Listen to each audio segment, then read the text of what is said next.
जब से माता सती का परित्याग हुआ तब से भूत भावन शंकर भगवान समाधि में बैठे हैं। और समाधि जो डिगाने जाए तो प्राण हथेली में लेके जाए। सारे देवताओं ने हाथ नीचे कर लिया, पर परोपकारी कामदेव सामने आ गया। रति ने कहा, महाराज जानते हो कालम महाकालम व्यालम विकरालम, काल के सामने जाके कोई जिंदा आएगा? कामदेव ने कहा, देवी रति, अगर परस्वार्थ के लिए, संसार के कल्याण के लिए, संसार के उपकार उद्धार के लिए, क्योंकि मरना तो सबको है, मरना तो सबको है, पर अगर उपकार करके मरे तो इतिहास के पन्ने में नाम लिख जाए। आहा, कामदेव ने चल दिया। जैसे ही महाराज कैलाश में आए, कामदेव ने आकर के नाना प्रकार से भूत भावन शंकर भगवान की माताओं समाधि को डिगाया। फिर भी भगवान शंकर की समाधि जब ना डिगी, तब कामदेव ने काम रूपी बाण भगवान शंकर के जो ही सीने में मारा, तीसरा नेत्र खुला। तीसरा नेत्र खुलते ही कामदेव जलकर के राख हो गया, हाहाकार मच गया। रति सामने आ गई, गिड़गिड़ाने लगी, महाराज आपने ये क्या किया? मेरे पति को ही आपने जलाकर राख कर दिया, तो आप मुझे भी जला के राख कर दीजिए, क्योंकि संसार में मैं जिंदा रह के क्या करूंगा। शंकर भगवान प्रसन्न हो गए और कहने लगे, कृष्ण तने हुई है पति तोरा, बचन अन्यथा होए न मोरा। रति, मैं वरदान देता हूं तुम्हारे पति कामदेव की द्वापर युग में जब भगवान कन्हैया का जन्म होगा, उन्हीं का बेटा, रुक्मणी का बेटा प्रदम्भ ही बन के तुम्हारा पति आएगा। जाओ प्रतीक्षा करो। और यहाँ भोले बाबा के सामने अब जब कामदेव जल के राख हुआ, 33 को देवताओं में से माताओं जिसको धक्का मारे कि जाओ भोले बाबा से बात करो, वही कह दे का हमारी मृत्यु है। भाई गुस्से में है, कामदेव को जला के राख कर दिया तो कहा हमहू का जला के राख कर दे, हम न जाएंगे। और जो वाक चतुरता में बोलने में निपुण हो, भगवान नारायण को सामने किया गया। भगवान नारायण जब आए भी बड़ा सुंदर संबोधन किया। क्या बोले? बोले आबि बिनती मम सुनहु स्यो। कि भगवान नारायण के वाक्य भूतनाथ शंकर जी से कह रहे हैं। बोले आबि बिनती मम सुनहु स्यो, जो मां पर निज ने जाए विवाहु सैल जही, यहाँ मुहि मांगे दे, यहाँ मुहि मांगे दे। महाराज कामदेव का बलिदान निष्फल नहीं होना चाहिए।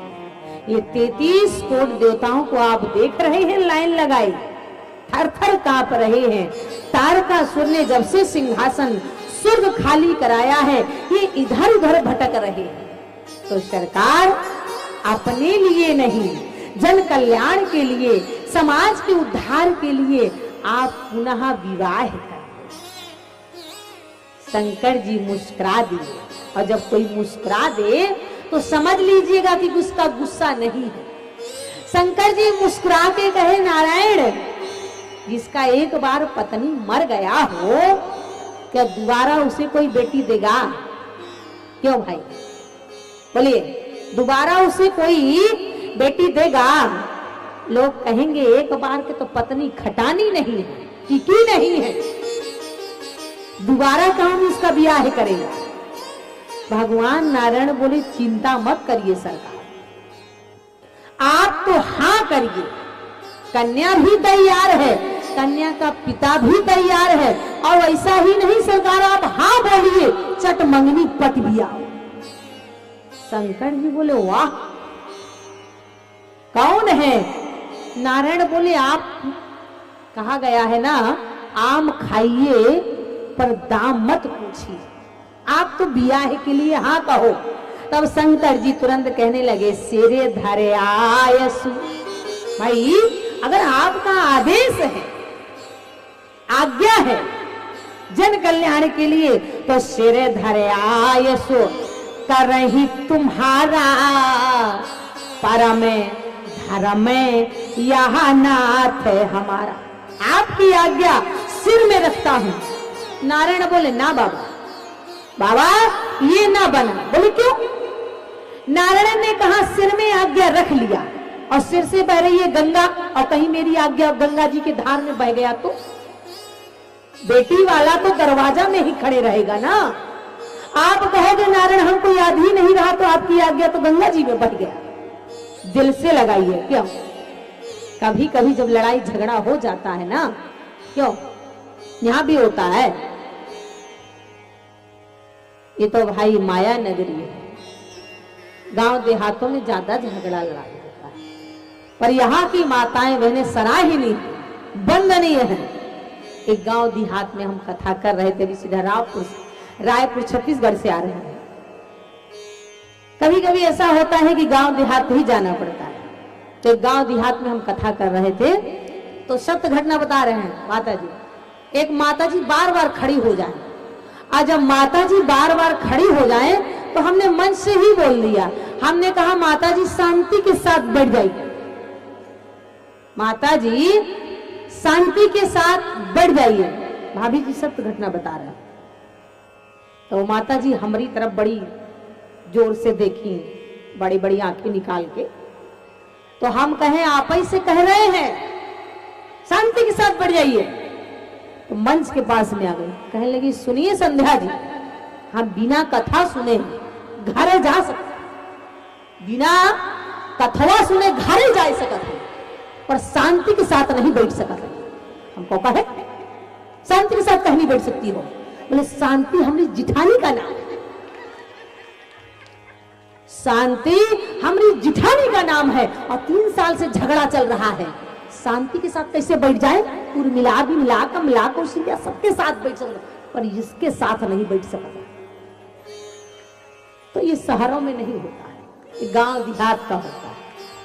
तो महाराज इसीलिए मैं आपसे निवेदन करने जा रही थी, प्रार्थना करने जा रही थी। कभी कभी दिल में बात लग जाता है ना लड़ाई झगड़ा में, इसे कोई बात कभी झगड़ा हो जाए, अरे हम उसको बात को ध्यान ना दिए, कहते ना हम उस बात को ध्यान ना दिए, और कभी कभी कोई ऐसी बात कह देता है, हम कहते वह दिल में बात लगी है।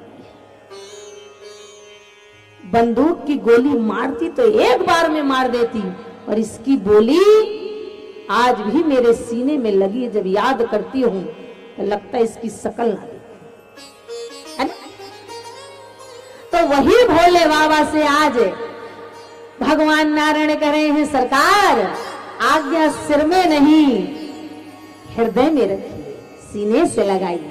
भगवान शंकर ने कहा महाराज और धर, अब मैं सीने से लगाता हूं, पर बता तो दीजिए कौन है कन्या? भगवान नारायण ने कहा राजा हिमांचल की बेटी पार। तब भोले बाबा ने कहा नारायण एक शर्त में ब्याह होगा, मैंने आपकी हर बात मानी, पर आप हमारी एक बात मानिए। नारायण बोले क्या? बोले सती ने आपका परीक्षा लिया था तो हमने परित्याग किया था, अगर अब विवाह होगा तो हम उस कन्या का परीक्षा लेने जाएंगे। भगवान शंकर नारायण ने कहा एवं अस्तु, आज परीक्षा लिया, माता पार्वती परीक्षा में पास हो गई। यहाँ शंकर जी कैलाश में आए, बोले दुल्हा बने। अब जब शंकर जी ने कह दिया कि दुल्हा बनना चाहिए, तो भगवान बाबा गोस्वामी जी ने लिख दिया, बोले लगे सवार में सकल सुर वाहन विज्ञान, होए सगुर मंगल सुधर करहि अक्षरागान। आज महाराज जैसे ही भूत भावन शंकर भगवान ने कहा, सारे देवता तैयारी करने लगे। अब जब घर में दुल्हा बनता है ना, दुल्हा को बाद में सजाया जाता है, किसी का कोट पैंट, किसी का शेरवानी, माताओं का साड़ी, लहंगा, सारे बराती तैयार। शंकर बाबा बैठे, भभूति लगाए, भस्मी रमाए। शंकर जी बोले, वाह, दुल्हा हमको बनना है तो हमारी तरफ ध्यान नहीं है, अपना अपना तैयार हो रहे हैं। शंकर जी ने कहा, अच्छा तो हम देखें। शंकर जी बोले, संगी भिंगी धरो।